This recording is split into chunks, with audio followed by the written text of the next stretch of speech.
Hey guys, welcome back. Again, we are privileged to have Jack with us again. So, how'd you like learning about Craig Venter? It was very interesting. He seems like a very cool guy. Yeah, and you talked a little bit in the pods and Yeah, stuff? no, we had a nice back and forth conversation about some of the points he made. Yeah. I mean, he's quite an outspoken guy. Mm-hmm. He's really confident in what he's doing, and he really doesn't let anyone stand in his way. Oh, yeah. There's a lot of scientists that are like this, as you guys are going to learn, there's some scientists who are more introverted and do their work and are really just focused on the science, and then there are other scientists who are both scientists and really entrepreneurs and really push their ideas. I guess while we're on topic, another example that just comes to mind of one of these scientists is a guy named Stanley Prusiner at UCSF.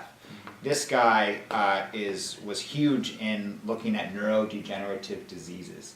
He discovered what's called prions. Now, prions are misfolded proteins. Now, mainly when we think of some sort of pathogen getting into our systems and infecting us, we think of bacteria, we think of viruses, we think of fungus, like stuff that gets under your toenails, or living systems happen. Life happens, okay, and these things get inside you.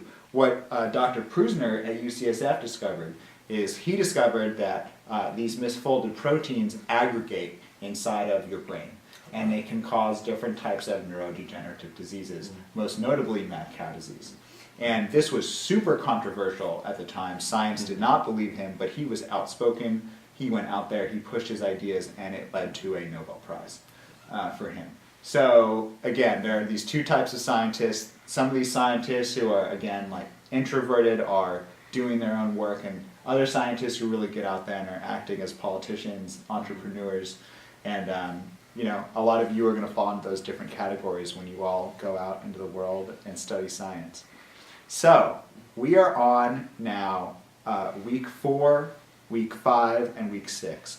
And in these videos, we're going to discuss these 4 weeks, and I'm going to be doing a lot of talking, so bear with us here, where we're going to be really talking about neuroscience.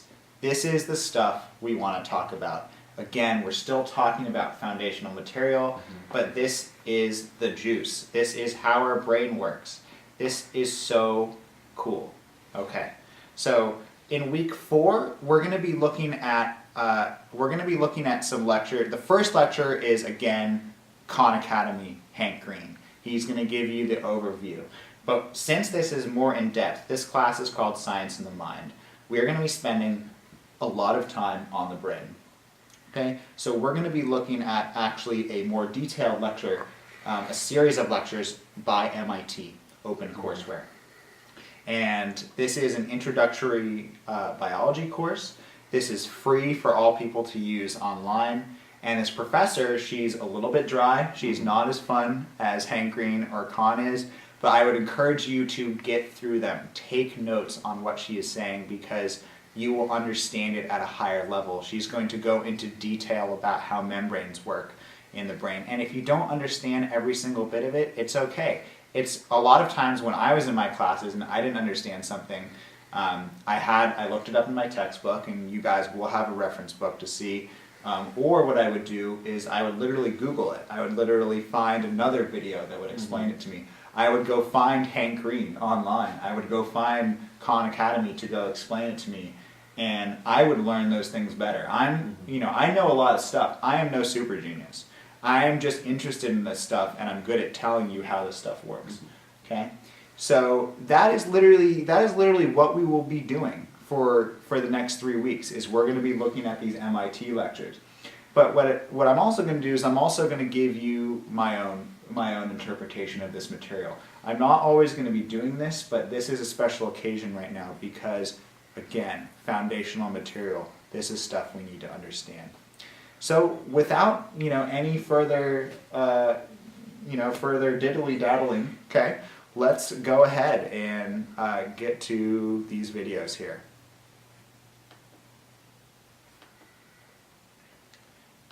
Okay. So this is basic brain science, neuroscience, brain science, neurochemistry. We're going to be looking at all of this stuff. And those words might sound scary to you guys, but it is true. You guys just learned organic chemistry. You guys just learned biochemistry, molecular biology, all these big scary concepts, physiology, okay, that we were able to show you just a taste of, just the basics. And if you followed along now, I think you might have a better idea of how life works in general. We are going to be now using those things that we learned to understand the coolest organ in the human body, the human brain. Okay, so let's start off here by just doing a little bit of early work. That we have the nervous system, and we have two early divisions in the nervous system. Okay, you can see here that we have the peripheral nervous system and we have the central nervous system. Okay. The peripheral nervous system is like when I pinch you right here. You're like, ow. Okay? Ow, that hurt. Right. Those are your nerves coming from everything but your brain and spinal cord. Now, again, the peripheral nervous system divides once more into the autonomic and somatic. Okay? So the somatic is controlling like the skin and the muscles, and the autonomic is controlling the internal activities of organs. It is not under our conscious control. Our somatic system, like we can control what we're doing. Okay? In terms of your smooth muscle in your stomach, sorry, dude, like you don't have that much control over how fast you're digesting your food, unless you put in some sort of outside stimulus in your body, like a laxative. In which case, that might relax the muscles in your stomach, and that might change. So again, with the autonomic nervous system, we then have two further divisions. We have the parasympathetic, which is rest and digest, and we have the sympathetic nervous system, which is the fight or flight. The sympathetic nervous system is going to be activated when you're stressed. It's going to be activated when you are fearful, when you are scared. And we're going to be, again, talking a whole much more about stress and that in the coming weeks. So moving along, let's ask ourselves, what the hell is the brain? What is this organ that that this class is hugely based on? Well, it's really just this 3-pound hunk of flesh that's sitting in our skull. And according to a lot of neuroscientists that I hold in very high regard, it is truly one of the most complex structures in the universe. And to illustrate this complexity, we can say that there are approximately 80 to 100 billion neurons in the brain. We can say that there's approximately 10,000 connections.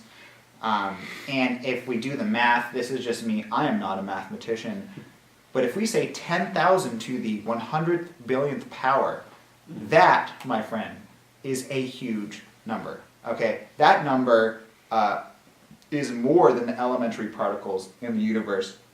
There are more connections in our brain than there are stars in the Milky Way. Wow. And the Milky Way is our home galaxy. Okay? So we ask ourselves, how is the brain organized? Well, it is organized like a machine with different parts that have different functions.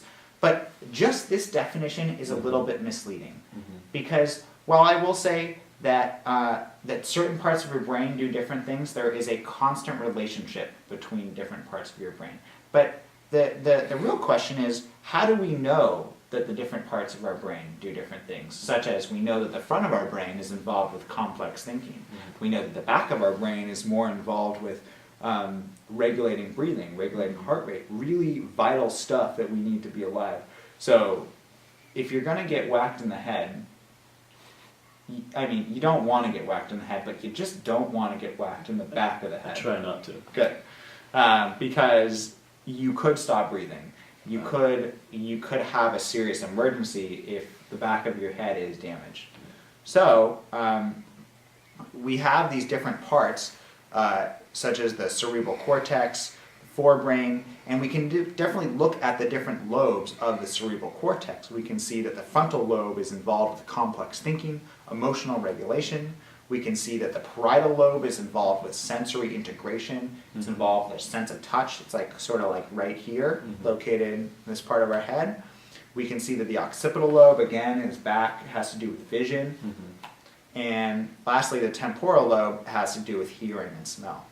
So, yes, our brain is organized like a machine. Different parts do different functions, and yet that statement is just so misleading because, as you will find out, our brain is so much more complex than this region A does this, and region A and region B does this. It is beyond that. It is about the relationships between those different sections. How they communicate between each other. Yeah, exactly. And I can't remember if we're going to cover this later, but I'll just say it now. The hippocampus is a sort of almost like a horn-shaped structure in the back of our brain, and has to do with converting short-term memory to long-term memory.